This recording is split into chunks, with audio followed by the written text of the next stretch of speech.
apply for a job. Never hear back. Your resume uniquely filtered, not by a person, but by a prediction algorithm fed by your uniquely private life. Past employment, your social media, your race, your relationships. Then processed to make a decision whether you can afford to live. You search for chest pain symptoms at 2 a.m. The next day, an insurance company emails you about a specific plan tailored to you. You get pulled aside at an airport. No stated reason, you just matched a pattern. They're reading your shadow, the data you've shed, the gestures you've forgotten, and the correlations you didn't know existed. This isn't fiction. This reality is being constructed right now, and there's one group that's making this possible. They're called Palantir.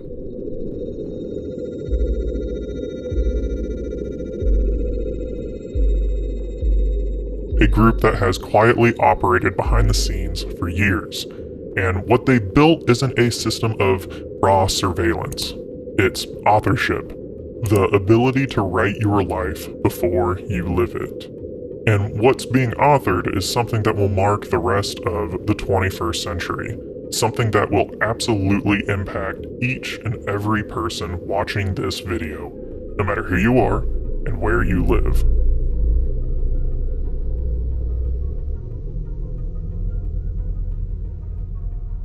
With them being the winner of the world, because if they're winning, it means other people are losing. What do you think of that? I don't think in win-lose. I think in domination.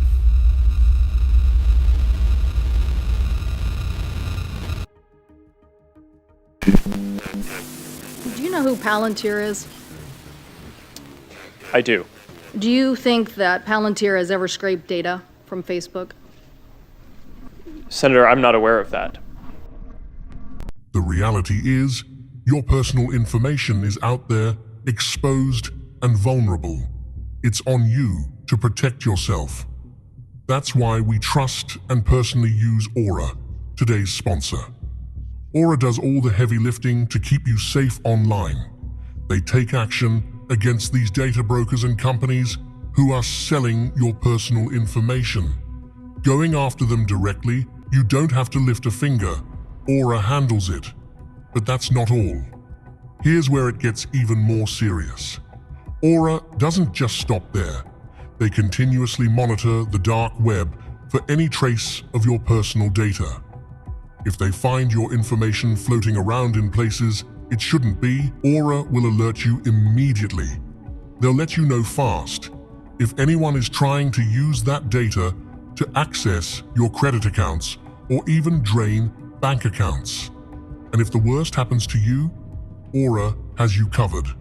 They offer up to $5 million in identity theft insurance to help you recover if someone gets a hold of your information and tries to do real damage. Don't wait until it's too late. Head over to our link, aura.com/anonymous, to try Aura free for 14 days. That's plenty of time for Aura to find out if any of your personal data is exposed and start protecting you from these threats.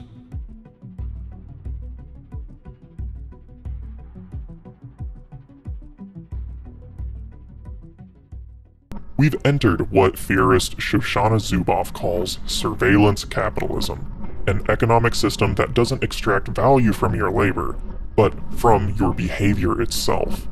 Every search, pause, purchase becomes raw material for algorithms that predict and modify what you will do next.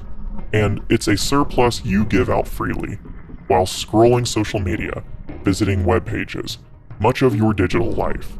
This might seem overly theoretical and dramatic in nature, but this model of extraction is right here. Bruce Schneier, a cryptographer, computer scientist, and author, coined it perfectly. Surveillance is the business model of the internet. We build systems that spy on people in exchange for services. Corporations call it marketing.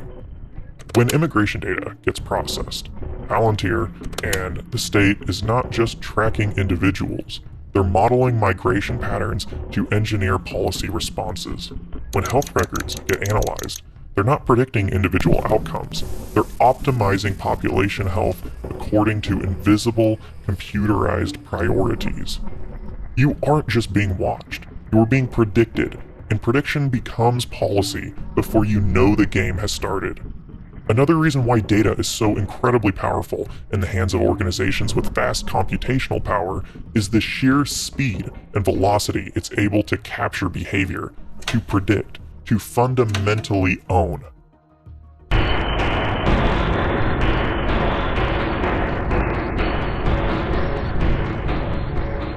Palantir is a publicly traded corporation that specializes in big data integration on the software level. But what does that mean? In layman terminology, Palantir focuses on the orchestration, organization, and implementation of data. A ton of the information behind the scenes that products and services need, with a focus on automating the decision-making processes with that existing data infrastructure. But how and where do they do this? They do this for corporate clientele such as JP Morgan, Wendy's, to public entities such as Britain's NHS, Norwegian Customs, Danish POL, Intel, Predictive Policing, all the way to ICE and the CIA in the United States. Product lines such as Palantir Gotham allow police departments to predict potential crime with data of citizens in a given community. They can even run probability for whether someone might have a mental health crisis. For militaries such as the IDF, Gotham can expand drone capability to be completely autonomous, controlled, operated, and executed by a machine learning algorithm. Palantir Foundry can automate logistics and make predictive outcomes in healthcare and supply chains, such as Britain's NHS. As we speak, Palantir is experiencing an unprecedented rise in market cap, growing by 23 times since 2023. They were founded by Peter Thiel, a billionaire venture capitalist and mega donor of the Republican Party, who broke campaign finance records by donating a whopping $15 million to J.D. Vance's 2022 Senate campaign. Thiel is also famous for pushing for fully private-owned cities, city-states entirely owned by corporations. You would prefer the human race to endure, right? You're hesitating. Yeah, well, Yes? I don't know. I would This is a long hesitation. This is a long hesitation. There's so many questions implicit in Should this. the human race survive? Yes. Okay. But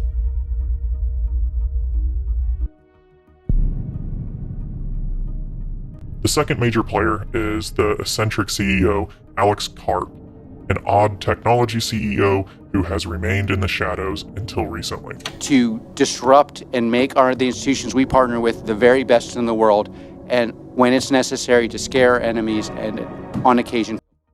A question emerges here. Amidst a very unstable technology market in the US, an economy generally bearish at the prospect of new technology investment, how has Palantir quietly grown by a seismic 23 times? Palantir didn't grow overnight, but the acceleration they are experiencing seemingly did. An acceleration fueled by robbery in plain sight. A heist that dwarfs anything in history. Yet, it's important to note the past 40 years of neoliberalism can be described as a heist in general, an unprecedented seismic extraction of wealth from normal, day-to-day working-class people, to the point where the rich have never accumulated more wealth compared to the rest of society in human history. But we all know this. Many aren't surprised that the top 10% own 93% of the entire US stock market, that the top 1% own over 30% of all wealth in the US. Journalists, economists, and even the rare politician have warned us for decades that this level of extraction is occurring. But without outright crippling society to the point of economic collapse, what else is there to take? Turns out, a lot more, and it's far more powerful and substantial than money could buy. Now to President Trump and Elon Musk's latest moves to reshape the federal government. The top Social Security official stepped down after Musk's team requested access to sensitive personal data about millions of Americans. Senior political correspondent Rachel Scott is tracking it from Mar-a-Lago. After the 2025 presidential election, the Trump administration announced the creation of DOGE, the Department of Government Efficiency, with the official aim to cut, quote, fraud, waste, and abuse in the public sector. Headed by Elon Musk, and with ex-employees of Palantir, Musk made an official goal of cutting $2 trillion in what he claimed was identifiable waste.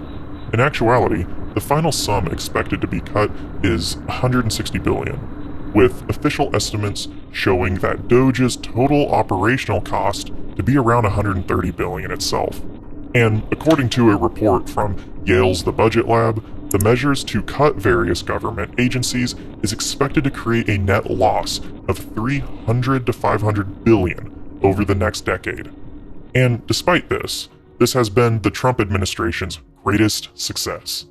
That's because DOGE is a lie. The point was never to cut fraud, waste, and abuse. It's a facade for an ambition much greater and far more consequential.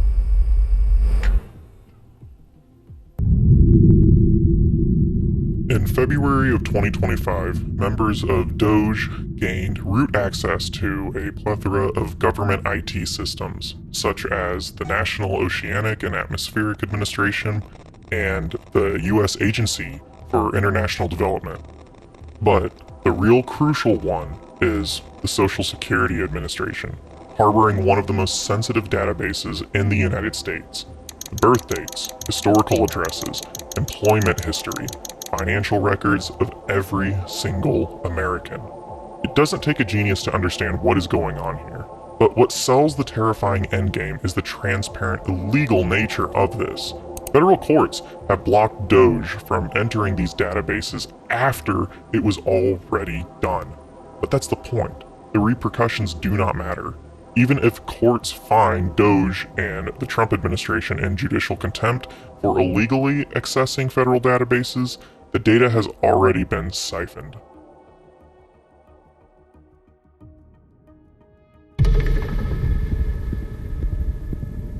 In April of 2025, Judge Ellen Hollander denied DOGE access due to concerns around privacy and the Fourth Amendment, along with the Fair Privacy Act, a 1974 law that requires explicit protection of personal data unless there is immediate urgency in law enforcement functions. Which, as the courts reflected, there clearly is zero urgency to combat crime that would necessitate unfettered access to the Social Security Administration's database. Yet, in June of 2025, in an absolutely contradictory and wild ruling, the Supreme Court ruled that the Trump administration had authority to executively access federal databases at will. The only 3 liberal judges dissented. The behavior here is what is particularly dangerous, to execute without legal process, without genuine consultation of the law. Justice Ketanji Brown Jackson voiced concern in regarding the Trump administration's legal defense. In essence, the urgency underlying the government's stay application is the mere fact that it cannot be bothered to wait for the litigation process to play out before proceeding as it wishes. A concerning question here remains: is this naive hubris of the Trump administration a lack of concern due to Trump's evasion of legal repercussions, or is this done with a strategic plan of assurance that the law will not be applied to them after the fact, that the few democratic judicial procedures in the US will be null and void by the time justice could ever be served? We don't know the answer. What we do know is that all our collective, sensitive data is now out in the wild, unbeknownst to us, but not without emerging clues.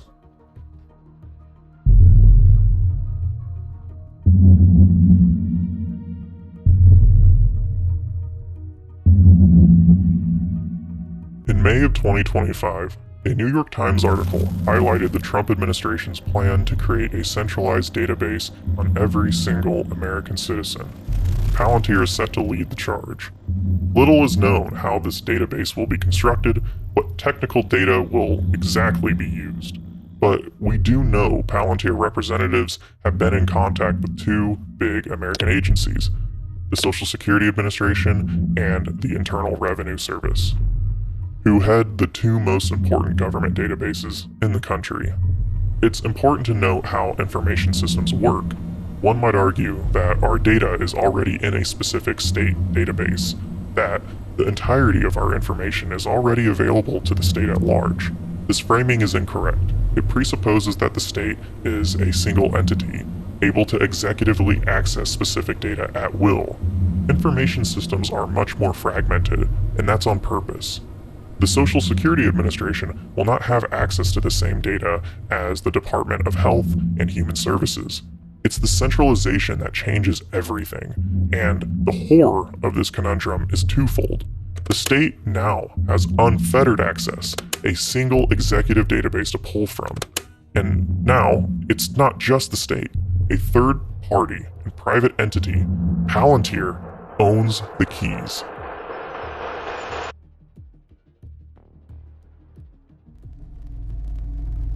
I have given it to some, but it goes to very special people, and I thought I'd give it to Elon as a presentation from our country. Thank you, Elon. Thank you. Take care of yourself.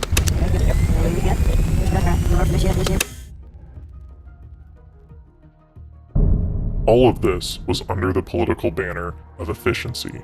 Trump's administration wanted to stop fraud, waste, and abuse by eliminating information silos through the process of, quote, removing unnecessary barriers to federal employees accessing government data and promoting interagency data sharing are important steps towards eliminating bureaucratic duplication and inefficiency while enhancing the government's ability to detect overpayments and fraud. The efficiency was made possible by tearing down the legal, privacy, and data protections in place to protect American citizens from third parties. And the Trump administration handed the keys of our most sensitive data to one of the most sophisticated data organizations in the world. But you may ask, for those of us around the world, for those of us who don't care about data integrity, what does this mean for us? Well, it means everything, because everything is at stake. Information is a currency far greater than the dollar or any tangible asset. It allows for the prediction of that very everything. Paul Virilio, a theorist and military historian, is also particularly relevant here. In the 1970s, Virilio coined the term dromology, relating to the Greek word dromos, which roughly means race. Dromology can be seen as a way to understand the contemporary relationship with society and speed. Virilio sees speed as a fundamental mechanism of power and a driving force in technological growth. In the context of modern warfare, pure strategy no longer wins. Superior logistics do. From the Wehrmacht's strategy of blitzkrieg to the United States' ability to reach A to B in the supply chain. In the case of domestic society, telegraph to the telephone, to advanced computation and digital communications. Yet, to Virilio, there's side effects. Speed confuses. It creates what Virilio calls the tyranny of real time, a type of sociology that minimizes the geographic, physical existence of life by way of rapid communications, digitalization, and processing power, which then can lead to instability, upheavals, and even the erosion of democracy by way of a cult of technocratic efficiency. Just through the speed of modern work and technological innovation, our ethics, the sublime humanity we hold, tends to get tossed to the wayside. Virilio was concerned about an emerging ideology of technological determinism and supremacy. The belief that technology's evolution, its ability to innovate, was enough to legitimize itself, that any result from technological growth is inherent, perhaps not proper, nor desirable, but inevitable, and we have no say. Does that sound familiar right now? I think AI will probably, most likely, sort of lead to the end of the world, but in the meantime, there will be great companies created with serious machine learning. Palantir embodies this. It may seem that Palantir's extreme centralization of information is reckless.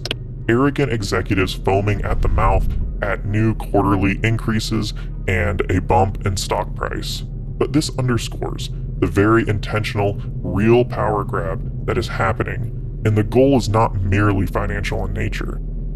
Palantir's ability to harness the power of speed, its velocity of growth, and information capabilities is what makes this a horrifying prospect. The effect of this is the evisceration of democratic procedure, expectations of privacy. This creates an effect similar to what Foucault deemed as panopticism, the effect of surveillance, normalizing of an authority that watches to the extent you regulate yourself. It's not just the mass collection of data of many across the globe, but the quiet acceptance, creeping normalization, the feeling of inevitability, that our entire DNA can be sequenced remotely, our behaviors, mental patterns, synthesized and predicted. Private health insurers and/or state healthcare systems may have access to nearly all of your data and have the power to make predictions on health outcomes. They may deny your care based upon specific behaviors, your whereabouts, and weekend activities. Marketers can target individuals with accuracy we've never seen, based upon biological makeup, your spending habits. With your data becoming centralized in a master database, combined with the rise of self-trained AI and neural networks, political corruption, and administrations that willingly sacrifice public commons in favor of capital, the disturbing possibilities are endless.